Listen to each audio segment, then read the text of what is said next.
હું ગીતાંજલિસ કિચનથી આજે મારું યુટ્યુબ વિડીયો ચાલુ કરું છું.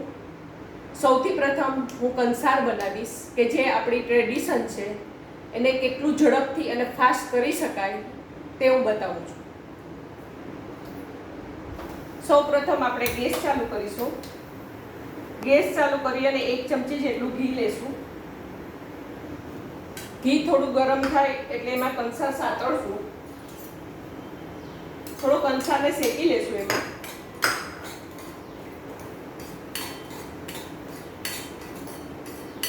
કંસાર શેકાશે ધીમે ધીમે, લાઈટ ગુલાબી કલર જેવો થાય અને જરા સુગંધ આવે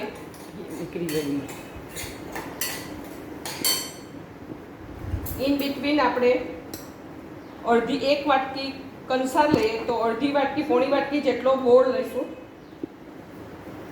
અને ગોળને થોડું પાણી ડબલ પાણી નાખીને ગરમ કરીશું.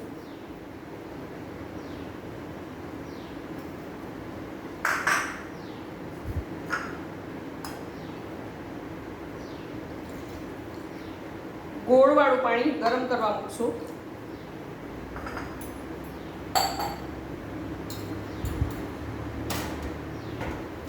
પાણી ઉકળે ગોળવાળું ત્યાં સુધી એને ગરમ કરીશું.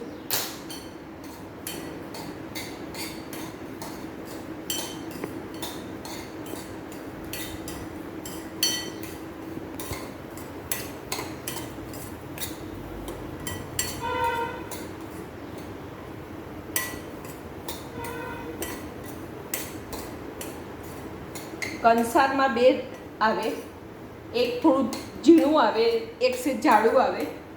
જાડું તે ઓરમું ગણાય, એ ખાંડમાં થાય, જ્યારે કંસાર તે ગોળમાં બને.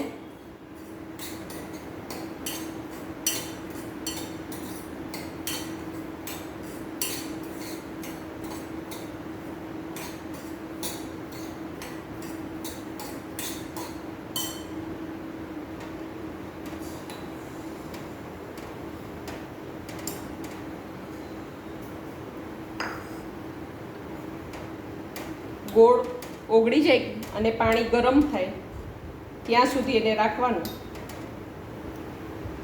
અહીંયા ગેસ ધીમો કરી લેવાનો.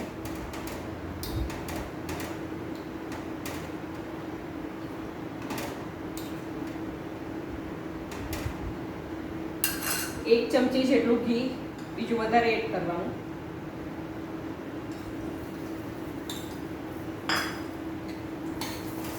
જેથી કરીને ગોળ નાખ્યા પછી કંસાર ચોટે નહીં, સરસ છૂટો થાય.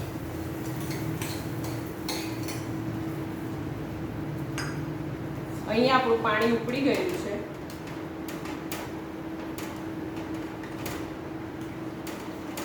મેં અહીંયા દેશી ગોળ લીધેલો છે, કેમિકલ વિનાનો.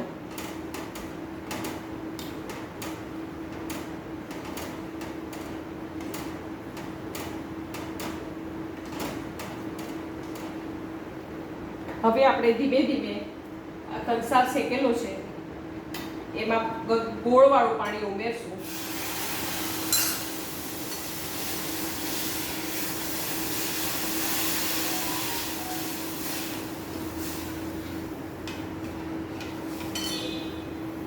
થોડો ગેસ ફાસ્ટ કરીશું.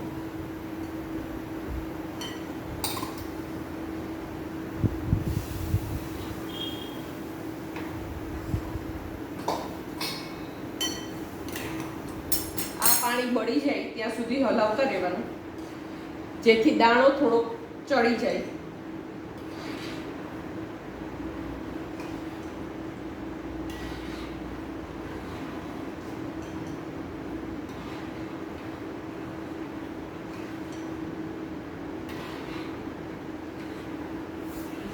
મીડિયમ ગેસ પર કરવાનું,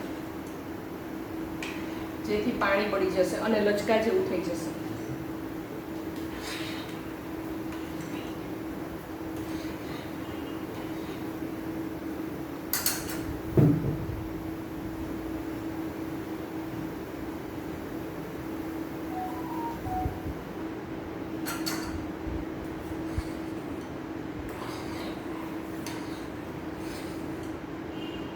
સૌથી સરળ રીત કંસાર બનાવવા માટેની આ છે.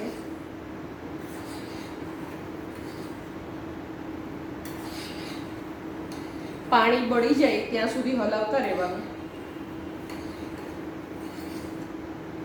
જેથી થોડો દાણો એનો ફૂલી જાય.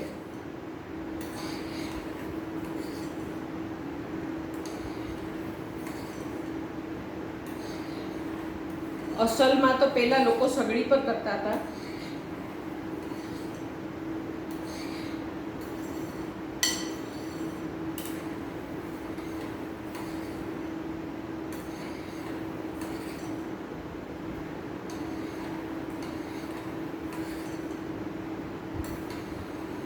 આજની નવી પેઢીમાં આ વાનગી વિસરાતી જાય છે.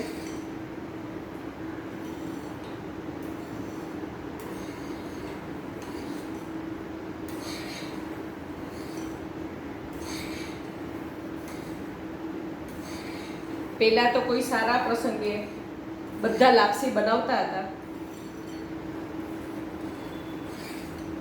ધીમે ધીમે ઘટ થવા માંડ્યું છે, પાણી બળવા માંડ્યું છે.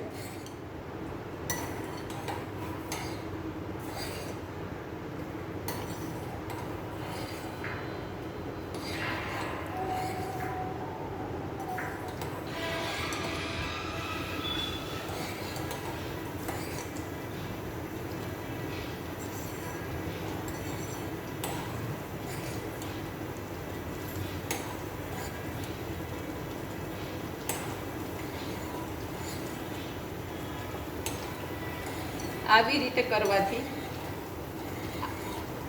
કુકરમાં બાફવા પછી એકદમ દાણો છૂટો થઈ જશે.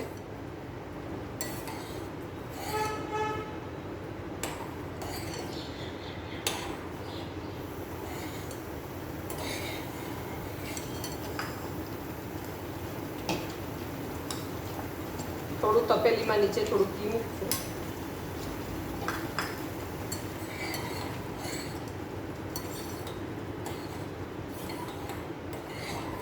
ધીમે ધીમે શીરા જેવું ઘટ થતું જશે.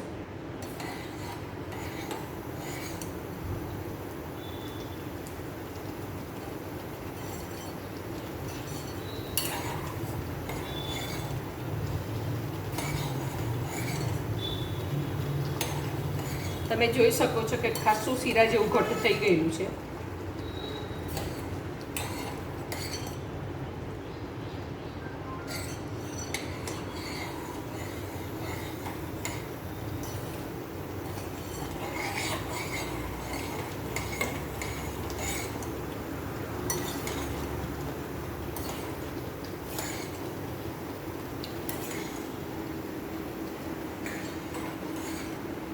હવે આપણે ગેસ બંધ કરી દઈશું અને કુકરમાં બાફવા માટે એને મૂકી દઈશું.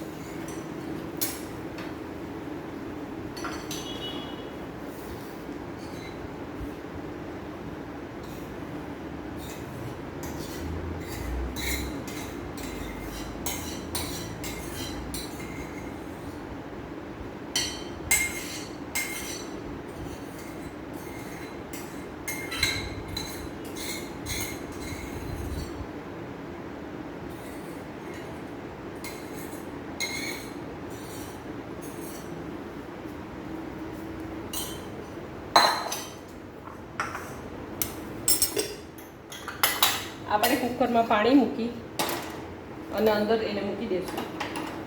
ધીમે ગેસે 3 વિસલ વગાડીશું.